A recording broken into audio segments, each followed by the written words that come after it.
Guys, hello. This is Supergirl Season 3, Episode 5, Damage. Stay tuned. You're tuning into the destination for TV superfan discussion, AfterBuzz TV. And now, let the buzz begin.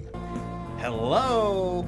Welcome back to AfterBuzz TV. This is Supergirl. Don't forget to like and subscribe. I'm your host, Lex Michael. I've been Freaky Friday'd into Tari's body due to some Speed Force wackiness, but it's okay because I'm joined by two wonderful co-hosts, Stephanie Winger. Hi guys, good to be back with you all. You can find me on social media at Stephanie Wenger.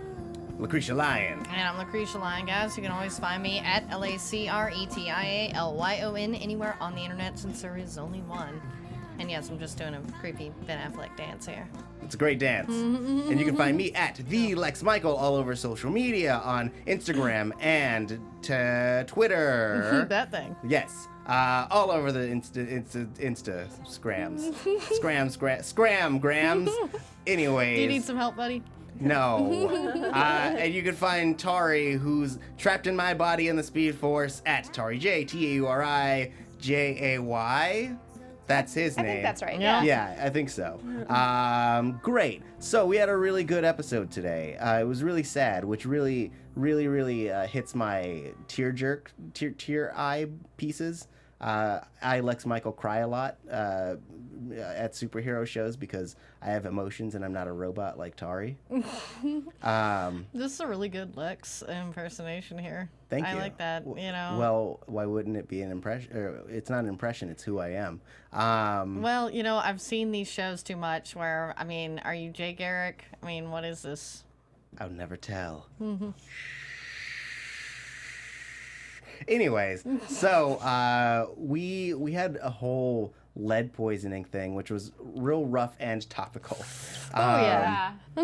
So, I mean, I really liked the storyline with Lena, essentially wrestling with this idea that she had tried to save the world, but in turn hurt a bunch of children, which is a rough thing to deal with, because it's like every time you try to do something nice, maybe there are unforeseen consequences, like the people of Delhi trying to get rid of their snakes. Yeah. Yeah, I thought that this episode was really interesting in that, again, it was a social issue, something that's pulled from the headlines. Again and again, we see this all season long on Supergirl, and it's something that I feel like they're doing that a lot of other shows are not right now, and it's very topical. Yeah. And then I do like that we had a lot of things that kind of I'd been waiting for since the beginning of the season, and storylines, I don't want to say tied up, but certainly heading in a new direction after tonight. Yeah.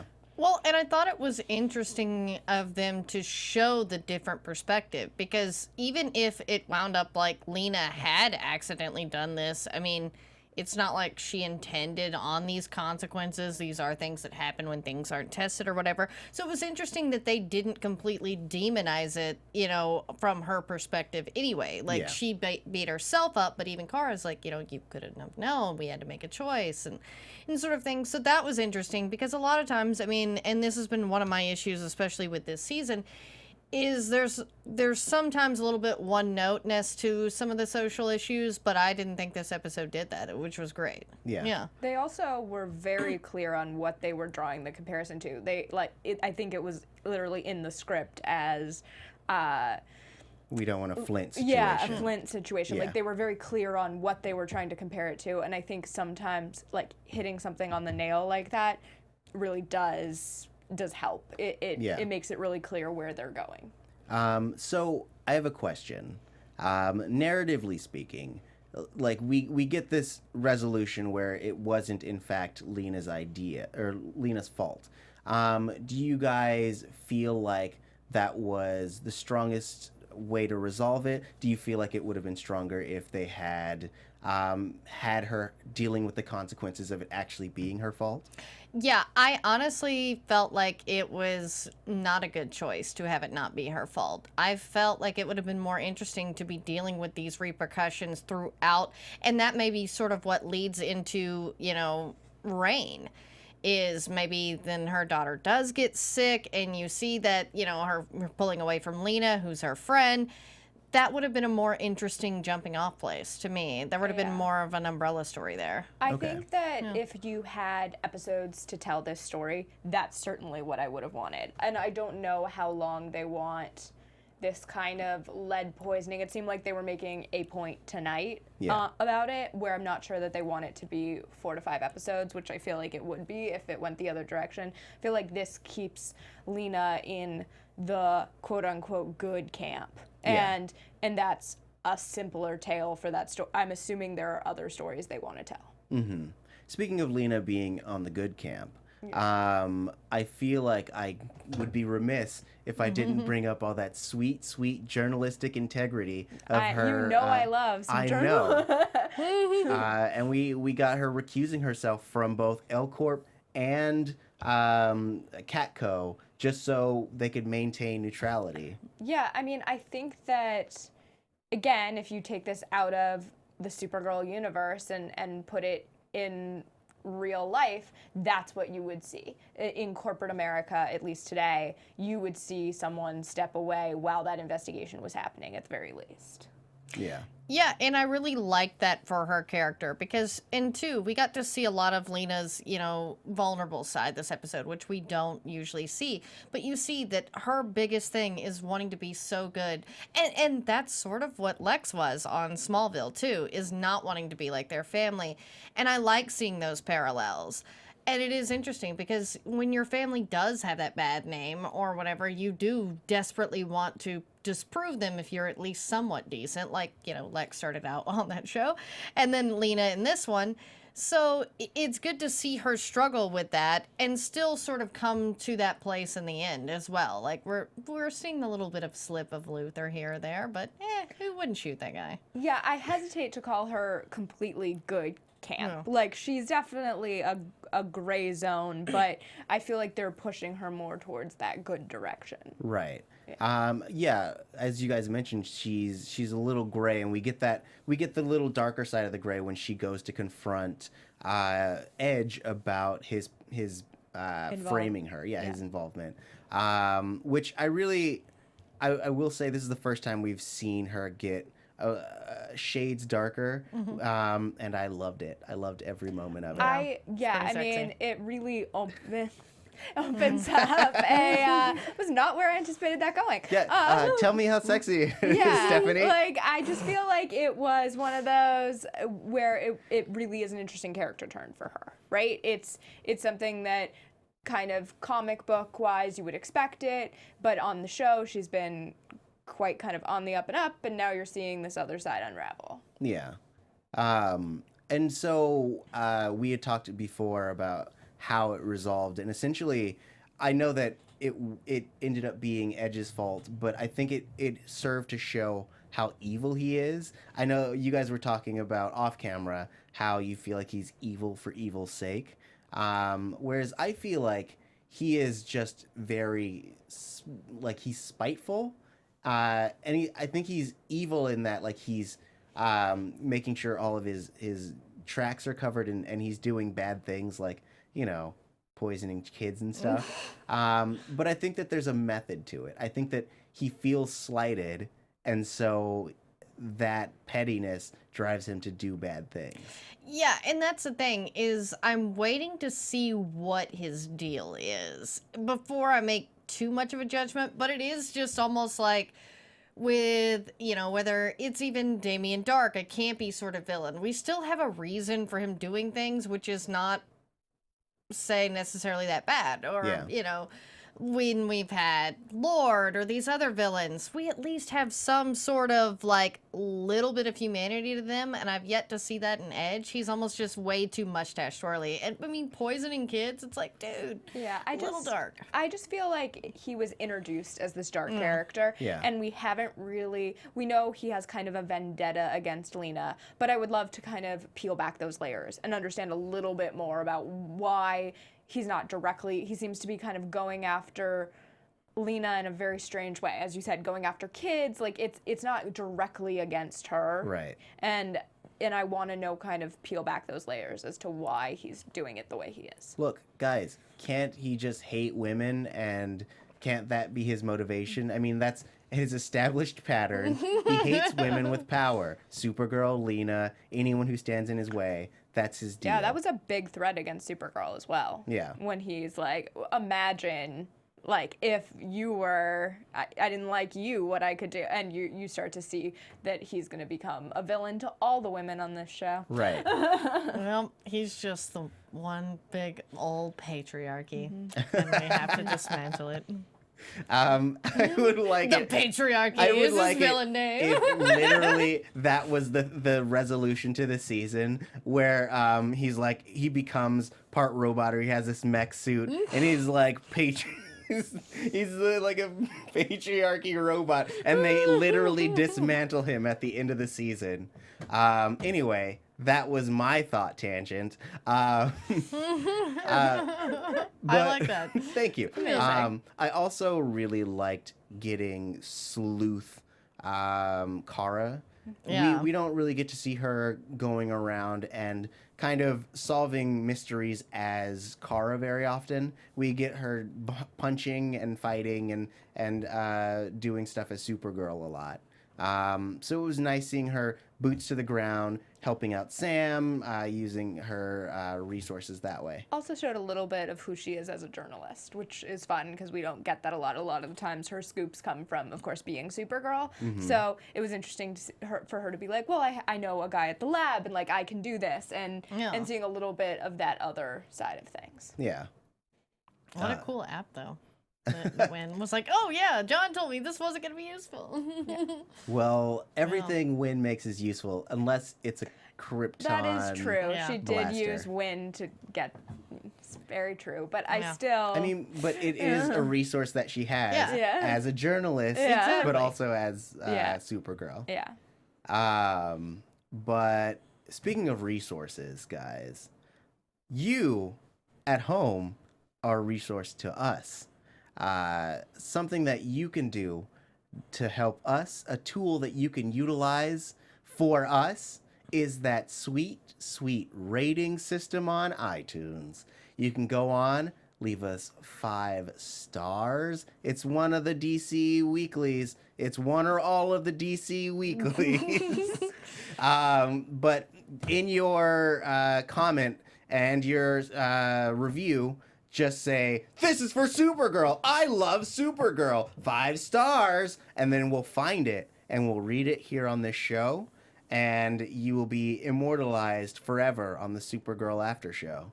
Forever. And that's what you need to survive, right, Lex? Yeah, that's what I live off of. It's the only thing that's going to help me on Freaky Friday. Get out of Tori's body. Yes, it's weird in here. I don't get it. I'm usually like a tall dude, and now I'm short. It's crazy. And glasses. Who wears these? They're dumb. Glasses are stupid. Man. Anyways, so yeah, do that. I don't think we have any reviews this week.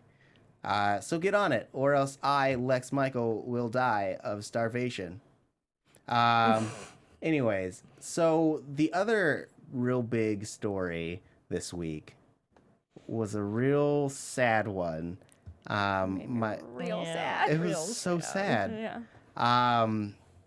It was the resolution to the Sanvers relationship. Yeah. And it was so like real and heartbreaking and solemn. I am still processing it emotionally. It's so, I mean, we've talked about it in the last couple weeks on the show, that this is something that was clear it was going this direction. And they held off and they waited, and like, you knew that this was going to happen probably in this episode. It became pretty clear. But I was still so heartbroken by it. Yeah. I love them as a couple. I think they're the sweetest, and just the way having them be like, well, we need to end this, and then having like a sweet like moment together, it was heartbreaking. Yeah. Yeah, I mean, they were such a good couple and an adult couple and a good little relationship as it started as well as when it ended. Very mature ways of, like, you know, if you want to have kids and the other person doesn't, it doesn't really matter. I Yeah. mean, in the end, and that's an unfortunate fact of life. But I like the way that their whole relationship was and just still is. Just that mature couple. None of this drama, you know, sleeping with other people's stuff that you Yeah. constantly see on these shows. It was nice to see them starting into relationship without all that. Yeah.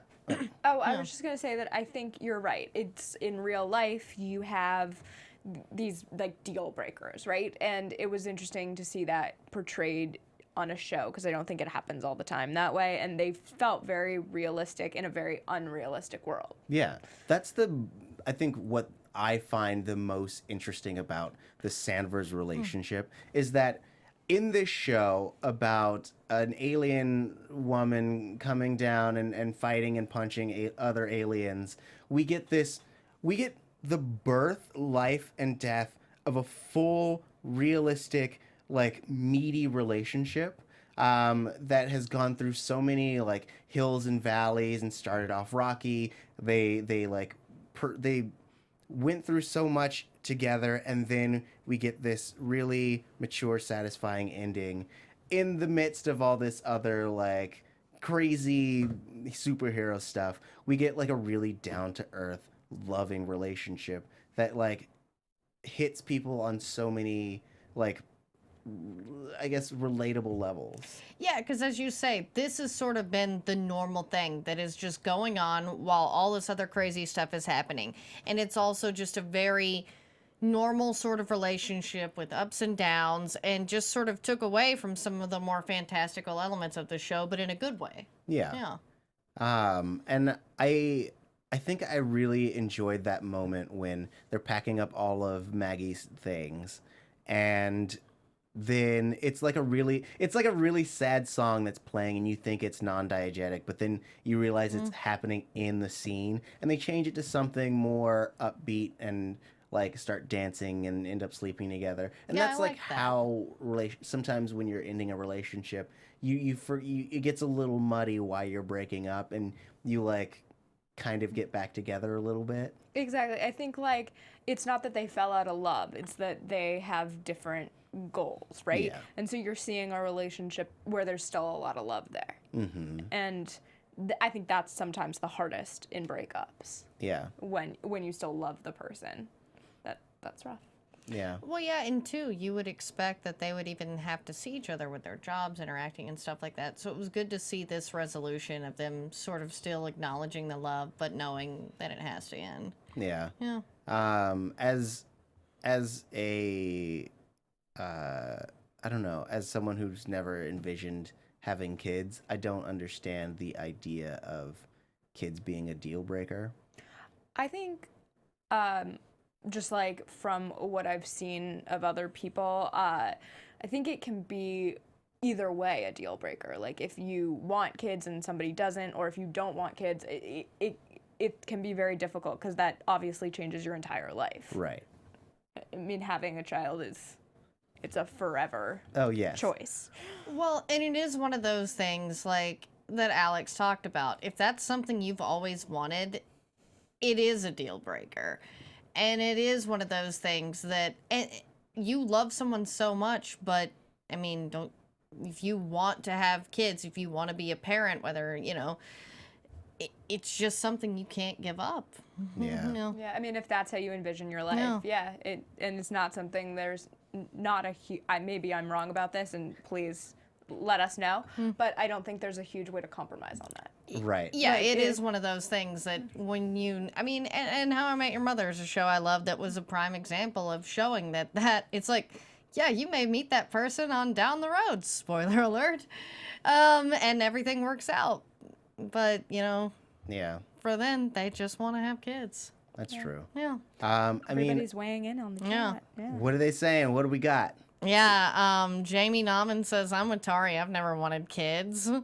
I love That wasn't the takeaway I from know. that. And then Colin Prime is like, my last girlfriend said she was breaking up with me because I was too good. We're really getting into, like, Yeah. relationship Okay. hour. You know, I was like, you told me to start reading this. I was like, Tari, sorry. This is all this is Loveline here. Yeah, we're really Apparently, going yeah. into some relationship territory. Which is my dream, guys. I always wanted to be out with all this. So thank you so much. I actually have a degree in psychology if you guys would like me to help you out with these. I was like, we're problems. happy to give unsolicited some advice here, I guess. No, but I do have an idea for how they could have compromised. Essentially, Alex could have had a family on the side where it was just her. Like, she just had another apartment and was raising the kids in that apartment. And then her and Maggie had their apartment. Right? And then I imagine the DEO salary is real high, so she can afford a nanny when she's hanging out with Maggie. I'm not sure that accomplishes what you think it accomplishes. Yeah, no. What are you guys talking about? I saying. feel like she gets to be a mom and she gets to have her cake and eat it too. She gets to I think you have. I don't know. I'm not judging anyone's anything. Do what you want. I'm just saying. I'm coming up with solutions here. I'm trying to make sure that they can live a happy life and it can be Sandvers forever. So I'm just saying, writers, if you're watching this show, I think you should really take it into consideration. Maybe the kids will live down in their childhood home with Alex's mom, right? And then so Alex and Maggie get back together, but then the kids live with Nana, and Alex can go do that for a while. Oh, I love Jamie Nauman. Sorry, that's just not really a viable solution. That's Okay. Oh, I like this The chat is question. swayed in. Shannon asked, "What do you think of Maggie not having any scenes or goodbyes with other characters?" That's a great question. It's not something that I actually thought about before the question. Yeah. But because I was so focused on her relationship with Alex. Yeah. But I would have liked to see her maybe pop into the DEO, have a moment. I think that could have been really nice. I disagree. I think that not like I disagree because I don't like you. I disagree. I think that That's how I took it. good. All right. Well, that's how I meant it. Stephanie, you're wrong all the time. Thank Your you. opinion's bad. No, I mean, I just think that just having the moments with her and Alex really kind of kept that scene and that story grounded. I mean, I think that there's a chance that they'll still run into Maggie. So, like, John will be like, "Hey, you guys broke up. Sorry, I heard that." That's what John sounds like. Yep. Don't refute me on that. That was a good impersonation. Thank you very much. And so, like, I still think that she might pop up here and there. So I don't think it's a real goodbye. I just think it's a goodbye to that relationship. So Interesting. yeah. I don't know if this is a spoiler, but Let's we find know out. if you've read any of the trades that Maggie has another job and will not be on the show as much as we would like her to be. Right. What? She has a new job. Is she stopped being a police officer? Let's just leave it at that.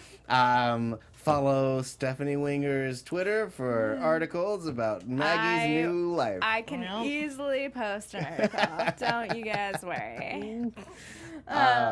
But speaking of potential spoilers, it's not even really a potential spoiler. But Sam's character, every episode we get a little bit more about her. So the first time we meet her, we find out she may or may not have super strength. She's also having bad dreams about Kara's mother being a demon. Last episode, she saw writings on her face and a ghost appeared to her. And then this episode, she found out she was bulletproof. So she's really like inching her way. Also, we got the little seed planted where she's like, "I'm adopted too. Wow, Kara, what a coincidence." Yeah, I mean, you're starting to see these female friendships really build. I felt like that was a lot of the final act of this was Lena and Supergirl and Sam all kind of bonding together. Yeah. So, I mean, it seems like we're ultimately building towards what the internet keeps saying is Rain. But like since they are building this friendship between them, it's going to be really interesting seeing how that comes apart. Yeah, I think that that's what we saw was they're building up something that ultimately, as she's starting to discover that she's in fact rumored to be Rain at this point, we don't have an official. I don't think we have an official name for her yet, do we? Yeah, it's official. Okay. Yeah. That's the comic book character's name. Okay, Yeah. so Rain. So I think that it's going to be interesting to see her deal with that, and then also in the face of all this new friendship. Yeah. Yeah, and as I say, they sort of opened it up to have a good potential, problem that could have led to, Samantha becoming Rain, which would have been the lead poisoning, and, that could have dissolved the friendship between Kara and Lena and all that, but then they've gone a different direction. So I'm curious to see as to what now could cause the potential rift, since they seem to be pretty well, intact here. Right. I mean, I feel like we're almost getting into prediction territory. Yeah. So I'm going to cue up that sweet, sweet sound effect that lets everyone know that we are getting into predictions. Ooh, maybe I'll count it down. Who knows if that'll be a thing. 3, 2, there it was. There it was. But we are all assuming that Rain is going to be a bad guy based on her, like, the source material. But Right. there's a chance that they could turn that on its head and have her not be. I think that would be surprising. I from everything that I've read about Rain, it seems like that's what the character is in the comic books, and they don't seem to veer too far away from that in the Right. show. So I think we're probably going to see her go toe-to-toe with Supergirl. That would be my guess. Yeah, and they did this sort of with Arrow, with Adrian Chase, where they did like a, not so fast, that's not Vigilante, that's this guy this year. Right. So like they've done that in the past. I wouldn't put it past them. But I am curious to see her really be the big bad, though. I think if the story is good, she'll be great. Odette Annabelle is such a good actress, and I want to see her go down this path, per se, and just see how it changes the relationship between Kara and Lena, even, because this is supposedly Lena's, long-term friend. Yeah. Which we didn't know until this episode, I don't think. Did we? Yeah. I feel like it's going to be really interesting because it almost feels like she's been pushing back from being evil. Like everything, she seems almost afraid of it in so many ways as Sam. Yeah. And to see her kind of realize tonight there could be power in that. And I felt like that's what we were seeing when she saw a bullet hit her and it did nothing. Yeah. She's realizing that there could be, I guess, a sense of power behind Rain. Yeah, Hunger Games fan 032312 brings up a good point. I think it's going to be a split personality between Rain and Sam, and that would sort of explain a lot of it too. Yeah, I mean, because That'd be there interesting. seems to be a real trepidation almost for her in dealing with this, and she kind of denies it to her daughter, and it's not like her trying to hide it. It's like her having a real self-realization about it. Interesting. Yeah. I mean, for me, having it be like a Jekyll and Hyde split personality thing would be less interesting if there was a narrative reason for them to fall out. Like I think I said in past episodes that I definitely think her daughter is going to eat it. Yeah. And that will be the thing that She's triggers so her. sweet. I know Yeah. that, It's and rough. it's those feelings that are exactly what's I gonna know, I drive know. you. Yeah, it's very obvious when you know someone's going to be a superhero or a villain. You're like, whatever they love the most is gonna die. So Right. it's like, yep, Ruby, you a dead baby. Yeah. Oh, I mean, yeah, that's tough, but I think ultimately what I would like to see her kind of go on a path of I don't want to say figuring herself out, but kind of understanding who she is as Reign and what that means for these friendships. And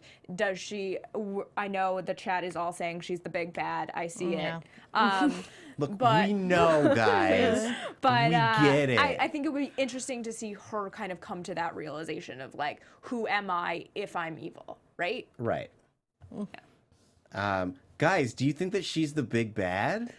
Guys, do you think so? I appreciate it. It's very clear to me. Like, I only propose the idea of her not being that mostly because I think it would be an interesting storytelling piece, and that her not being the big bad and having it be 100% Edge would be really interesting, because then he could fulfill the Lex Luthor-y type role that he's trying to fulfill right now. We all know no one can fill Lex's shoes. I know. Who else can put a cherry Jolly Rancher in someone's mouth? Who else? It's from Batman v Superman. It was ridiculous. No, I mean the real Lex Luthor, the TV one. No. Only Jesse Eisenberg. No, only Michael Rosenbaum. Oh man. No. Okay. Do you guys have any last thoughts before we wrap up? no, I think that's. Are you good? Yeah, Batman v Superman just killed my thoughts. All right. No. Thanks again for joining us here on AfterBuzz TV. Make sure that you hit the thumbs up if you're watching on YouTube. Make sure you like and subscribe to get this show every Monday at 10 o'clock p.m. Pacific Standard Time. Once more, tell them where they can find you, Ladals. You can find me all over social media at Stephanie Wenger. Since I'm Lucretia Lyon, guys, you can always find me at LACRETIALYON anywhere on the internet, since there is only one. And I am Lex Michael. You can find me at the Lex Michael all over social media, and you can find my body, my body inhabitant at Tari J TAURIJAY. Pretty sure that's it. Thank you. And make sure to stick around. We'll be here next week. Same Supergirl time, same Supergirl channel. Until then, have a super week. I'm Lex Michael. From executive producers Maria Menounos, Kevin Undergaro, Phil Svitek, and the entire AfterBuzz TV staff, we would like to thank you for listening to the AfterBuzz TV network. To watch or listen to other after shows and post comments or questions, be sure to visit AfterBuzzTV.com. I'm Sir Richard Wentworth, and this has been a presentation of AfterBuzz TV. We are Lex Michael. The views expressed herein are those of the hosts only and do not necessarily reflect the views of AfterBuzz TV or its owners or principals.